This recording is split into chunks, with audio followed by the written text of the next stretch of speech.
Shalom jemaat, apa kabar? Kita bersyukur kepada Tuhan sebab pada minggu ini kita dapat sekali lagi bersama di dalam ibadah online SIB Pekan Tuaran. Kita bersyukur untuk dapat berkumpul secara maya, dan kepada jemaat yang sedang mengikuti secara online dari rumah kediaman atau berada di mana saja, kami mengalu-alukan Anda untuk mengikuti ibadah ini sampai ke akhir persekutuan kita hari ini. Puji Tuhan. Mari jemaat sekalian, saya ingin mengajak jemaat untuk sama-sama di dalam doa, dan saya akan pimpin dalam suara kedengaran. Segala pujian syukur kami kembalikan kepada Tuhan, karena pada pagi ini kami sekali lagi dapat dipertemukan di dalam ibadah kami secara atas talian. Kami bersyukur untuk kesempatan ini, untuk kami dapat mengadakan persekutuan dan saling mendorong satu dengan yang lain, walaupun berada di dalam keadaan perintah kawalan pergerakan, namun kami bersyukur untuk dapat bersekutu dan menaikkan pujian dan mendengarkan kebenaran daripada firman Tuhan. Kami ingin memulaikan ibadah kami pada hari ini, dan pimpin kami Tuhan supaya pada awal, pertengahan, dan ke akhir ibadah, biar nama Tuhan ditinggikan dan dipermuliakan. Kami menolak segala kuasa-kuasa kegelapan, roh iblis yang coba mengganggu, mengacau kami sewaktu kami sedang ibadah. Kami tolak, kami tengking semua itu Tuhan. Dipatahkan kuasa iblis di dalam nama Tuhan. Sertai kami Tuhan, supaya setiap jemaat yang sedang mengikuti akan dibangunkan iman dan percaya mereka kepada Tuhan, dan kami dikuatkan dalam iman dan percaya kami di dalam Yesus Kristus. Terpujilah nama Tuhan.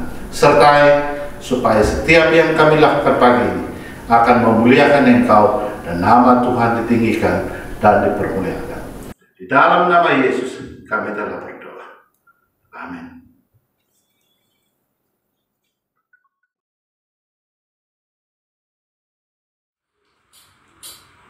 Kita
Shalom, selamat bertemu dalam kasih Tuhan. Selamat bertemu dalam pertemuan ibadah kita pada hari ini. Pada hari ini saya senang untuk membawa kita mempelajari satu tema atau satu tajuk yang bernama Road to Victory, ataupun dalam bahasa Melayunya Jalan Menuju Kejayaan. Petikannya akan kita baca daripada 1 Petrus pasal 5 ayat 1 hingga 14.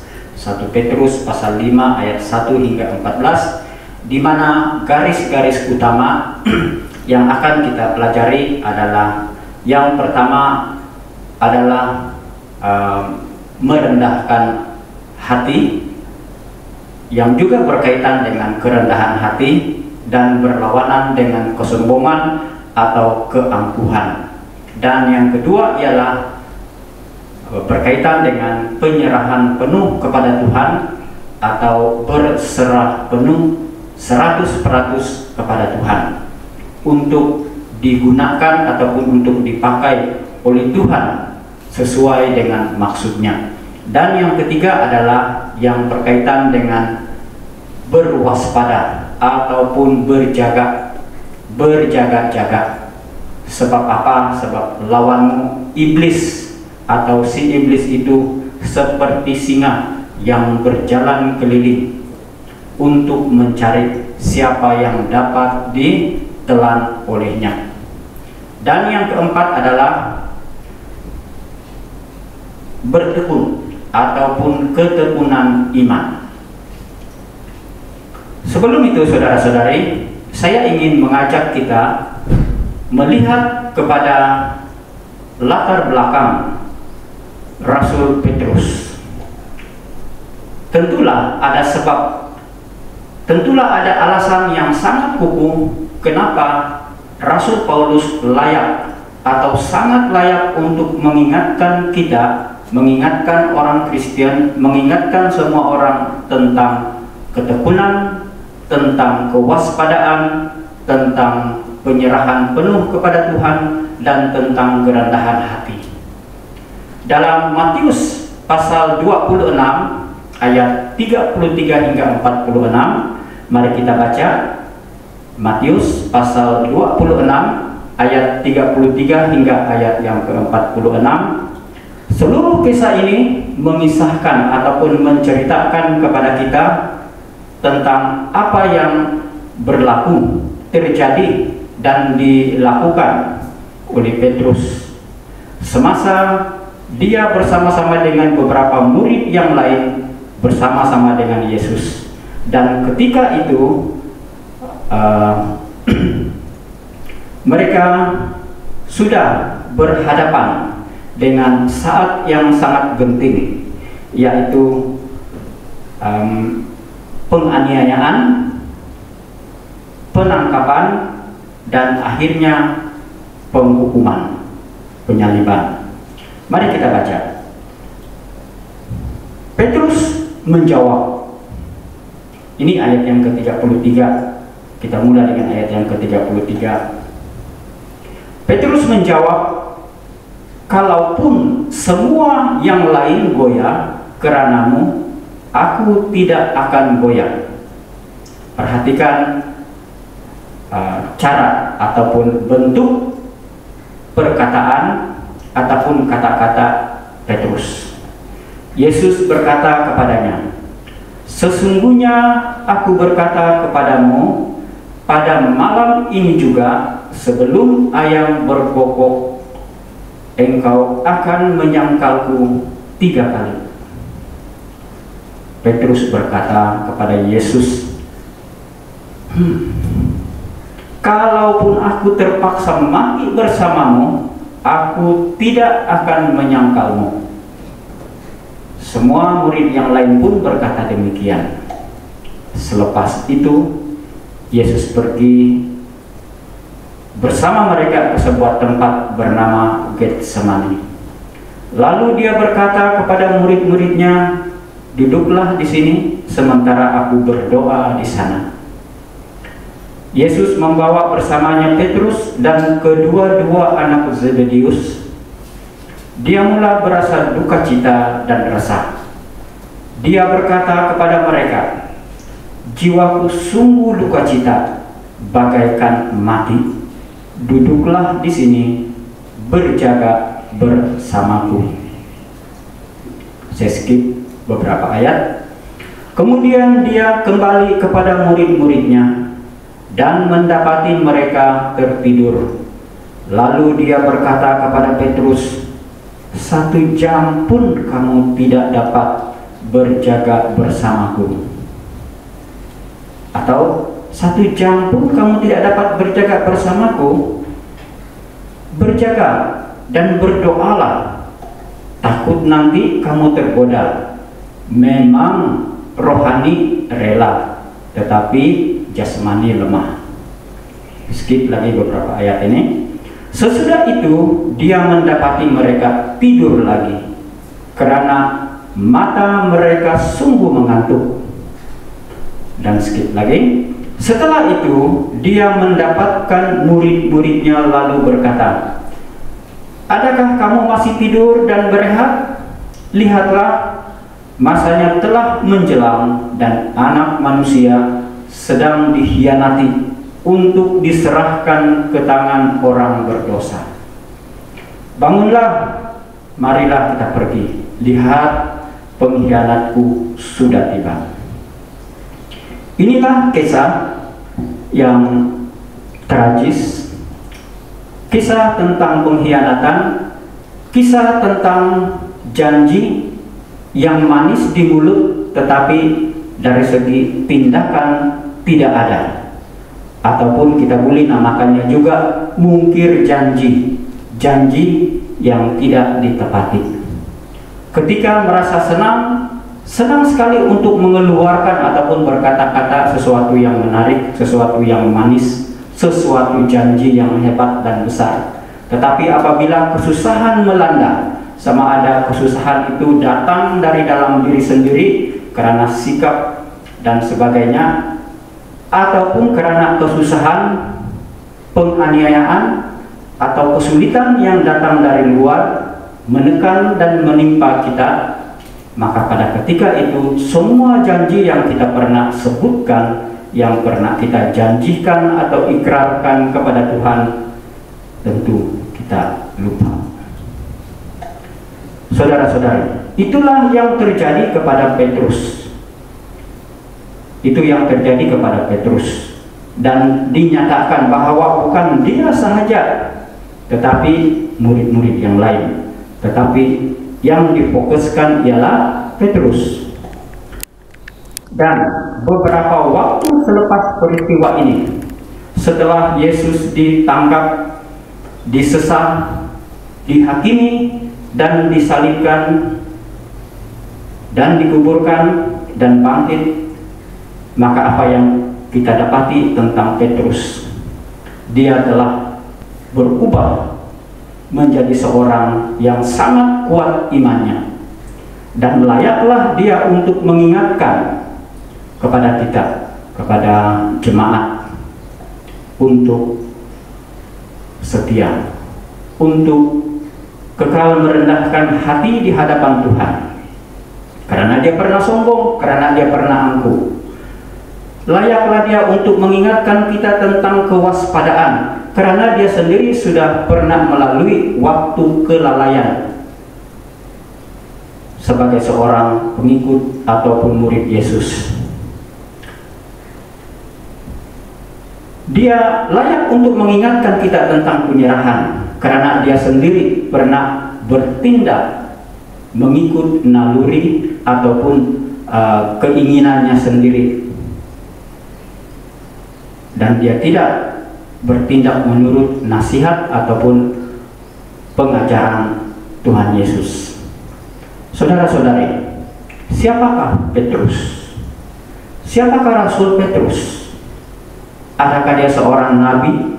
Adakah dia seorang rasul? Yang pasti dia bukan Tuhan. Pasti dia bukan Tuhan. Petrus adalah salah satu daripada 12 murid Yesus yang pertama. dan dia adalah murid yang paling banyak disebutkan, dituliskan dalam Injil Matius, Markus, Lukas, dan Yohanes. Nama asal Petrus ialah Simon, ataupun mungkin juga disebut Simon ataupun Simeon. Petrus adalah nama yang diberikan oleh Yesus kepadanya. Ini dalam bahasa Yunani. Kalau dalam bahasa Aram, Kefas, yang bermaksud batu, rock,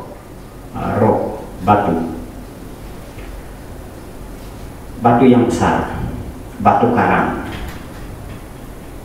Dalam Yohanes pasal 1 ayat 42, ketika Yesus memanggil Simon, "Hai Simon, anak Yohanes, engkau akan dinamakan Kefas," yang artinya Petrus. Dan saudara-saudari, Petrus adalah seorang anak nelayan, keluarga nelayan, bapaknya Yohanes. Seorang nelayan, pekerjaan nelayan, tinggal di sekitar pantai Danau Galilea. Dan Alkitab juga menyatakan kepada kita bahwa dia pernah bernikah. Kalau kita membaca bahwa dia punya ibu mertua yang telah dilayani dan mengalami penyembuhan. Yesus pernah menyembuhkan penyakit yang dideritai oleh ibu mertuanya, ibu mertua Petrus.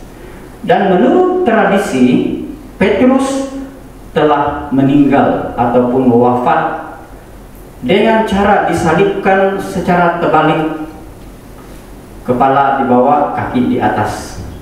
Dan ini berlaku semasa pemerintahan Kaisar Nero. Itulah yang terjadi kepada Petrus. Dan seterusnya saya ingin mengajak kita untuk melihat secara secara ringkas liku-liku pembentukan iman, liku-liku pembentukan kehidupan rohani Petrus. Daripada seorang yang angkuh, daripada seorang yang berpikiran pendek, yang cepat bertindak sebelum membuat pertimbangan, menjadi seorang yang berani, yang sangat beriman, yang sangat berpikir panjang, dan yang pasti ialah telah menjadi seorang pemimpin yang hebat, pemimpin kepada orang-orang percaya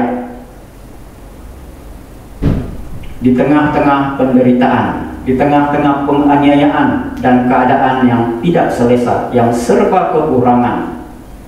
Dalam Matius pasal 4 ayat 19 adalah catatan ketika Yesus memanggil Petrus. Yesus nampak Petrus, lalu dipanggilnya, "Mari ikut saya akan menjadikan kamu penjala manusia." Ya, bukan lagi menjadi penjala ikan, tetapi menjadi penjala manusia, membawa jiwa kepada Tuhan. Matius pasal 4 ayat 19. Dalam Yohanes pasal 13 ayat 6 hingga 9, di situ Yesus mencuci kaki Petrus. Dan Petrus ini, "Kalau begitu, jangan cuci kaki saya saja Tuhan, cucilah badan dan kepala saya juga." So inilah Petrus, seorang yang cepat bercakap. Kemudian dalam Matius pasal 14 ayat 22 hingga 32, di situ ketika dia ketakutan dan ketika dia melihat Yesus berjalan di atas air, "Kalau engkau itu Yesus, suruhlah aku berjalan kepadamu, ke arahmu." Dan Yesus kata, "Oke, jalanlah, datang sini." Lalu apa yang terjadi kepada Petrus? Dia dapat melangkah berjalan di atas air sebelum kerisauan, kebimbangan, dan kekhawatiran membuatkan imannya luntur dan akhirnya dia mulai tenggelam. Saudara-saudari, ada satu catatan penting dan kenyataan yang sangat hebat yang dikeluarkan ataupun dikatakan daripada mulut Petrus sendiri di dalam Matius pasal 16 ayat 6, ataupun juga dapat kita baca dalam Markus pasal 8 ayat 29 dan Lukas pasal 9 ayat yang ke-20. Di situ Petrus mengakui Yesus sebagai Mesias, anak Allah yang hidup. Saudara-saudari, Petrus adalah orang yang selalu membawa pedang bersamanya, mungkin untuk berbagai kegunaan. Tetapi salah satu peristiwa menunjukkan kepada kita bahwa dia menggunakannya untuk mempertahankan seseorang dengan cara menyerang orang yang coba menganiaya ataupun menangkap Yesus. Dia mencantas cuping telinga Maltus, Lukas pasal 22 ayat 51. Dan yang lebih hebat tetapi tragis, tetapi selalu disebut-sebutkan dan menjadi pengajaran dan teladan bagi kita ialah yang dicatatkan dalam Matius pasal yang ke-26 ayat 69 hingga 74, yaitu satu catatan yang panjang, yang detail tentang bagaimana Petrus menyangkal Yesus, sehingga dilakukannya sebanyak 3 kali dalam tempo yang singkat dan berturut-turut. Sedangkan sebelum itu Yesus sudah memberikan peringatan kepadanya. Dalam pembacaan kita yang awal tadi, Petrus menyangkal Yesus. Saudara-saudari, kita kembali kepada tema Road to Victory, jalan menuju kejayaan. Road ataupun laluan atau jalan, sifat-sifatnya mungkin seperti berikut. Jalan adalah liku-liku yang berbagai dan banyak tahap kesukarannya. Kalau kita main game, bagi yang masih suka main game, dia ada banyak labelnya, dan semakin tinggi labelnya semakin sukar, sehingga membuatkan orang yang bermain itu tidak boleh diganggu. Dia menjadi sangat stres dan mungkin juga hilang selera, mungkin juga hilang selera tidur, tidak dapat tidur. Road adalah laluan yang panjang, laluan yang lama, temponya lama dan berterusan. Dan setiap laluan pasti banyak halangan, banyak cabaran, banyak gangguan, banyak godaan, dan banyak tipu hela yang dihadapi. Banyak tipu hela, banyak gangguan, banyak penyesatan, banyak simpang-simpang yang terpaksa seseorang itu membuat keputusan pergi kiri atau pergi kanan, pergi yang lebar atau pergi yang sempit. Yang lebar api, yang sempit keselamatan. Begitu yang perumpamaannya. Dan semasa menjalani perjalanan ataupun jalan ini, tentulah unsur-unsur seperti kepenatan fisikal, kepenatan mental, perasaan putus asa, ataupun sebaliknya, saya akan teruskan perjalanan dan perjuangan ini, akan mendatangi setiap orang yang berjalan. Semakin dekat, semakin tinggi level, maka semakin sukar. Semakin besar risiko dan semakin kuat lawan yang terpaksa dihadapi. Ingat saudara-saudari, lawan yang kita hadapi, kalau kita dapat mengatasi satu pencobaan yang mudah, maka berikutnya adalah pencobaan dan halangan yang lebih berat. Ketika Yesus mula dicobai oleh iblis, mula-mula tentang keperluan fisikal, yaitu roti, itu saja, itu dapat diatasi. Kemudian pergi kepada tingkat pencobaan yang lebih tinggi dan peringkat yang tertinggi seterusnya. Saudara-saudari, apabila sampai ke final, apabila sampai di final, kalau menang, maka kemenangan akan memperoleh hadiah. Ada satu cuplikan sukan pada masa dulu di Liga Perdana Inggris, Piala FA. Nama rancangannya ialah Road to Wembley. Jadi setiap pasukan yang bertanding dalam Piala FA ini harus dipertemukan secara kalah mati. Jadi akhirnya pada penghujung tinggal 2 pasukan yang akan sampai ke Stadium Wembley. Stadium Wembley adalah stadium di London, stadium resmi untuk pasukan bola sepak England yang sangat terkenal. Stadium ini sangat terkenal. Jadi akhirnya 2 pasukan yang terakhir ini akan bertanding. Siapa menang dia juara, siapa yang kalah tidak pun disebut-sebutkan. So yang kalah di final itu sakitnya tuh di sini sangat sakit.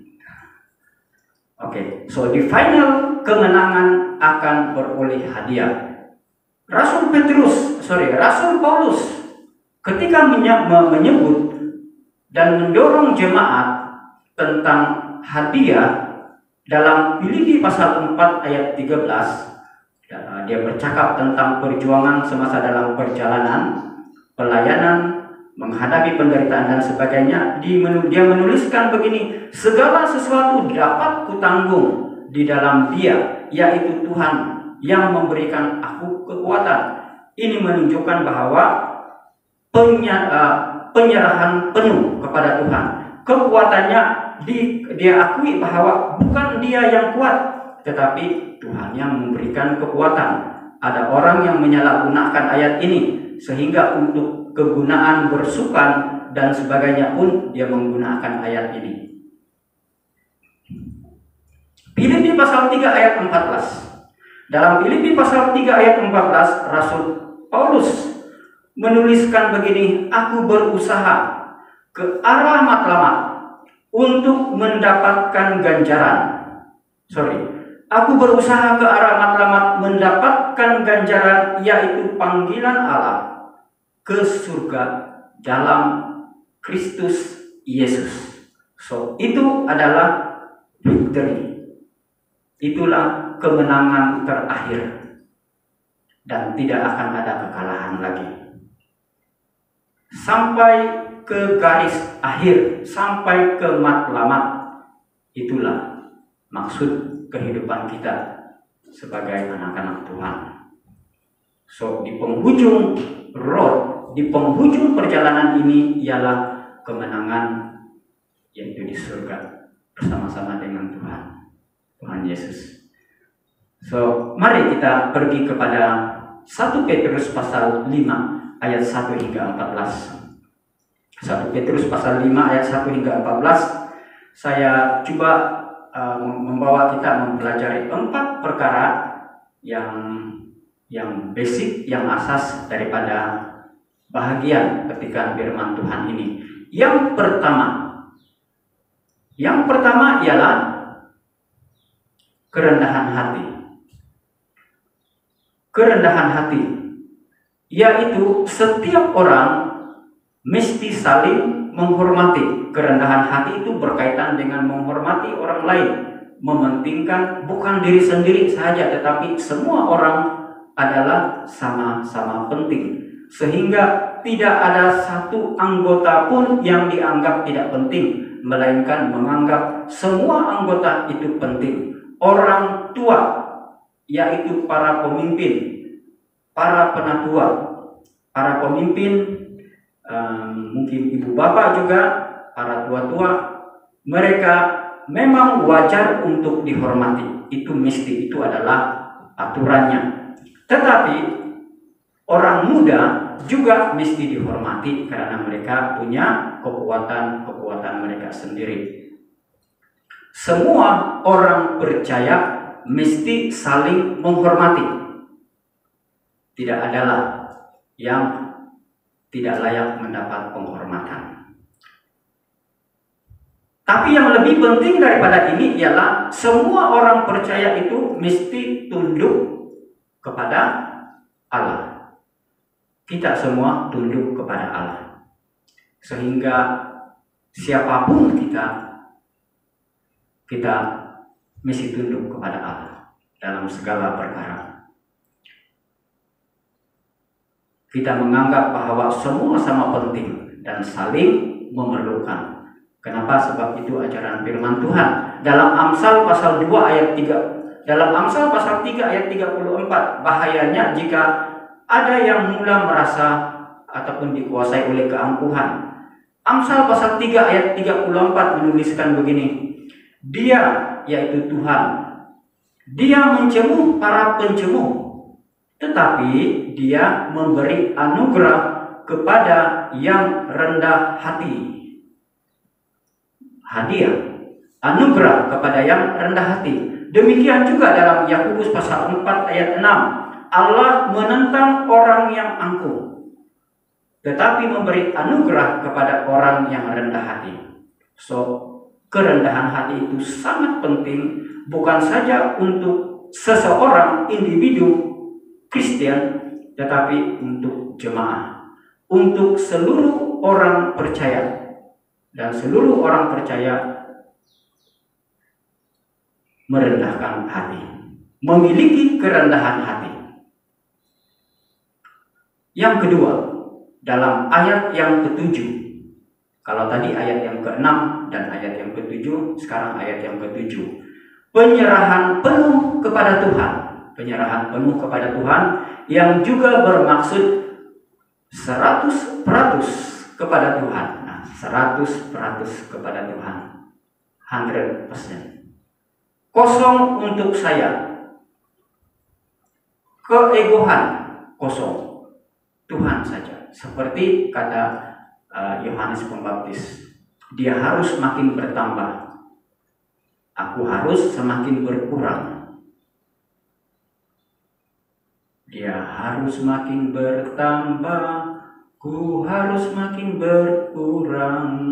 Nama Yesus saja disembah, ku di tempat paling belakang. Bila Yesus ditinggikan dan salibnya diberitakan, pastikan menarik semua orang datang kepadanya sekarang. Dalam lagu I Surrender All ataupun Aku Berserah, dalam lagu Kemenangan Iman Aku Berserah, sendi katanya adalah seperti berikut. Aku berserah kepada Yesus, tubuh, roh, dan jiwaku. Aku ingin selalu hidup bagi Yesus Tuhanku.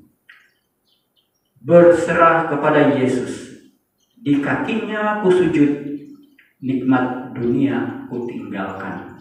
Itu adalah intipati lagu I Surrender All. All to Jesus I surrender.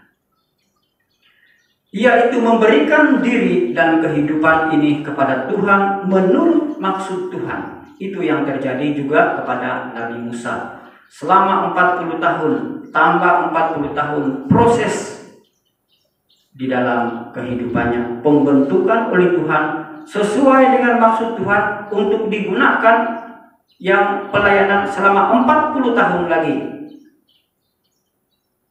Memimpin umat Israel keluar dari tanah Mesir, masuk ke tanah Kanaan. Bukan dia dapat masuk, orang lain, pemimpin yang seterusnya yang dapat membawa masuk orang Israel ke tanah Kanaan. Dalam Lukas pasal 14 ayat 11, Lukas 14 ayat 11, sesiapa yang meninggikan diri akan direndahkan, dan yang merendahkan diri akan ditinggikan. Saudara-saudaraku, benar, sangat benar firman Tuhan ini. Sesiapa meninggikan diri akan direndahkan, dan sesiapa merendahkan diri akan ditinggikan. Mari kita mengimani dan mempercayai sepenuhnya firman Tuhan ini. Yang ketiga, yang ini diceritakan ataupun diberikan penekanan bukan saja oleh Petrus, tetapi juga oleh Yakobus, oleh Paulus, dan lebih penting lagi oleh Tuhan Yesus sendiri ketika dia mengingatkan murid-muridnya. Dalam ayat 8 dan 9, mari kita mengetahui bahwa iblis itu berbahaya. Iblis itu berbahaya. Wahyu pasal 12 ayat 9 hingga 11 menyatakan bahwa iblis itu adalah si pembinasa keji, destroyer, dan si pendakwa, the accuser, pendakwa, penuduh, pembinasa, perosak. Iblis, itulah iblis. Inilah sifat iblis yang kita mesti sadar. Kita tahu, mesti tahu, jangan tidak tahu. Kita mesti mengetahui bahwa sifat iblis itu penuh dengan kelicikan, bahwa dia adalah si penipu, bahwa dia adalah si penyesat, bahwa dia adalah yang menaburkan benih-benih lalang ke tengah-tengah benih ladang gandum, sehingga kelihatan seakan-akan sama, tetapi buahnya, dari buahnya lah kita akan tahu adakah dia ini benar ataupun penyesat. Yohanes pasal 8 ayat 44.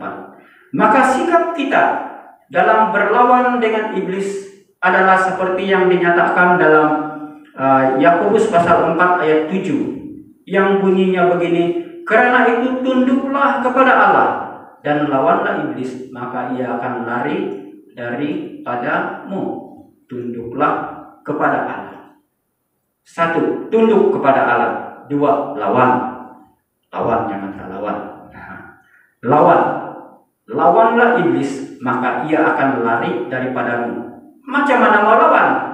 Efesus pasal 6 ayat 10 hingga 13.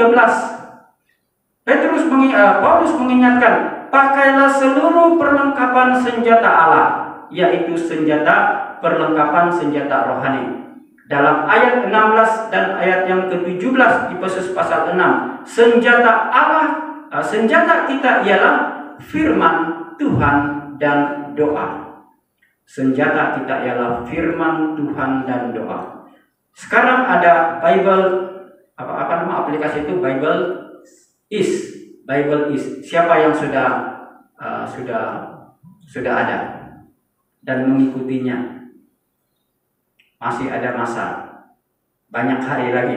So, upload itu, ambil dalam handphone, bunyikan dia, baik dalam perjalanan, baik ketika duduk-duduk, baik ketika sedang memasak dan sebagainya. On kan, biar pembacaan itu sentiasa on, pembacaan firman Tuhan itu on. Tidak rugi mendengar firman Tuhan berbanding dengan yang lain-lain. Ketika Daud menghadapi Goliat dalam 1 Samuel pasal 17 ayat 45, inilah yang Daud lakukan dan katakan. Dia istiharkan begini kepada Goliat dan didengar oleh semua orang yang ada di situ pada ketika itu. Tetapi aku datang kepadamu dengan nama Tuhan alam semesta, yaitu Allah barisan perang orang Israel yang kau jemuh itu. Wah, berani. Daud seorang yang bukan pahlawan, hanya seorang penggembala kambing domba, menghadapi seorang perwira yang gagah perkasa, yang ketinggiannya mungkin sekitar 9 kaki ketinggiannya, lengkap dengan perisainya. Dan Daud mendatanginya. Aku datang kepadamu dengan nama Tuhan alam semesta, yaitu Allah barisan perang orang Israel yang kau cemooh itu. Apa yang terjadi? Keputusannya upset. Daud menang. Bukan sebab batu, bukan sebab dia cekap, tetapi karena Tuhan yang melakukannya. Yang keempat dan terakhir, Petrus bercerita tentang kecekalan iman, cekal iman, ketekunan, yaitu satu sikap yang didorong oleh satu pengharapan bahwa selepas semuanya ini berlalu dan saya akan melaluinya, ada upah yang Tuhan sediakan, ada kemuliaan yang menanti. Orang percaya sentiasa ada pengharapan. Siapa orang percaya? Orang percaya sentiasa ada pengharapan. 1 Petrus pasal 1 ayat 10. Kita memiliki penyelamatan oleh anugerah Allah. 1 Petrus pasal 4 ayat 13 hingga 16. Kita adalah orang yang telah menerima janji penyelamatan dan upah setelah melepasi laluan ini. Dan saudara-saudari, kita menerima bahwa penderitaan itu hanya sementara, tidak kekal. Ada satu kiriman video tentang hanya sementara, dan kelak selepas itu adalah kemenangan. 1 Petrus pasal 1 ayat 6. Kita menerima, kita mesti mengerti bahwa penderitaan itu hanya sementara, tidak kekal. Saudara-saudari, mari kita memperhatikan ayat berikut sebagai penutup. Sebagai penutup untuk khotbah hari ini. Dalam Injil Matius pasal 7 ayat 24 hingga 27, ketika Yesus mengajar murid-muridnya siapakah orang bijak dan siapakah orang yang tidak bijak, ataupun bahasa lainnya bodoh, yang bijak dan orang yang tidak bijaksana. Siapakah orang yang bijaksana? Siapakah orang yang tidak bijaksana? Matius pasal 7 ayat 24 hingga 27. Dan ajakan dan tujuan petikan ini adalah untuk mengajak kita untuk memilih menjadi orang yang bijaksana. Siapakah orang yang bijaksana? Ialah orang yang mendirikan rumah di atas batu, yaitu di atas dasar yang kuat. Apakah rumah itu? Rumah itu ialah imannya dan kehidupan rohaninya yang didirikan di atas apa? Di atas batu. Batu itu apa? Batu itu ialah firman Tuhan dan dasar-dasar yang teguh dalam kehidupan Kristen. Lalu hujan mencurah, banjir melimpah, dan angin kencang melanda, tetapi rumah itu tidak runtuh karena berasaskan batu. Hujan mencurah, banjir melimpah, dan angin kencang melanda, lalu runtuhlah rumah itu, punah rana. Itulah rumah yang didirikan oleh orang yang tidak bijak, yang mendirikan rumahnya di atas pasir, yang mendirikan imannya di atas hal-hal yang remeh-temeh, yang puji-pujian, yang senang-senang, dan tidak berakar di dalam Tuhan. Tidak berakar, tidak bertumbuh, dan akhirnya punah rana. Saudara-saudari, demikian khotbah untuk hari ini. Mari kita berdoa.